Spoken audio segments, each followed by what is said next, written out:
লাল শাক ভাজা করব। বাঙালিদের পাতে শাক চাই, শাক ভাজা চাই বাঙালিদের পাতে, ঠিক কি না বলুন বন্ধুরা? বাঙালিরা আগে ভাতের সঙ্গে পাতে শাক ভাজা থাকবে, তাহলে বাঙালিদের খাবার সম্পূর্ণ হবে, তাই তো বন্ধুরা? তাই লাল শাক ভাজা করব। প্রথমে শাকগুলোকে ধুয়ে নিয়েছি, লাল শাকগুলোকে, তারপরে সেদ্ধ করতে দিয়েছি কড়াইয়ে।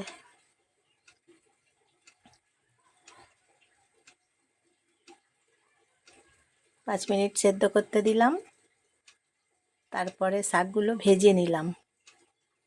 রসুন দিয়ে বড়ি, বাদাম সব কিছু গরম তেলের সঙ্গে বেশ ভালো করে ভেজে নিয়েছি 3 মিনিট। কাঁচা লঙ্কা দিয়েছি। এই যে দেখুন, লাল শাক ভাজা রান্না করছি। বাঙালির পাতে থাকবেই শাক ভাজা। এই যে দেখুন, বড়ি, তারপরে বাদাম দিয়েছি, নুন দিচ্ছি। লাল শাক ভাজা খেতে দারুণ হয়, আপনারা একবার খেয়ে দেখুন। গরম ভাতের সঙ্গে লাল শাক ভাজা খুব সুন্দর লাগবে। বাঙালিদের খাবার, প্রিয় খাবার শাক ভাজা।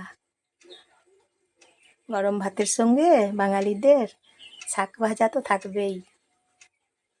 শাক ভাজা ছাড়া কি বাঙালিদের ভাত খাওয়া যায় বলুন বন্ধুরা?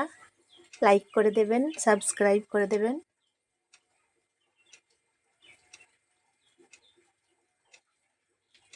তারপর আপনারা দেখছেন জয়ার রান্নাঘর। জয়ার রান্নাঘর থেকে নমস্কার নেবেন সবাই, ভালোবাসা নেবেন সবাই। আজকের রেসিপি লাল শাক ভাজা রান্না করে নিচ্ছি।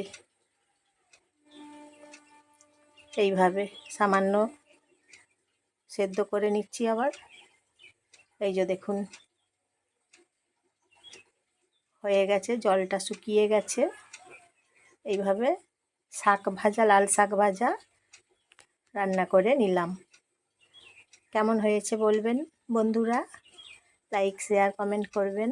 হয়ে গেছে, অন্য পাত্রে রেখে দিচ্ছি। সাবস্ক্রাইব করে দেবেন একটা, প্লিজ।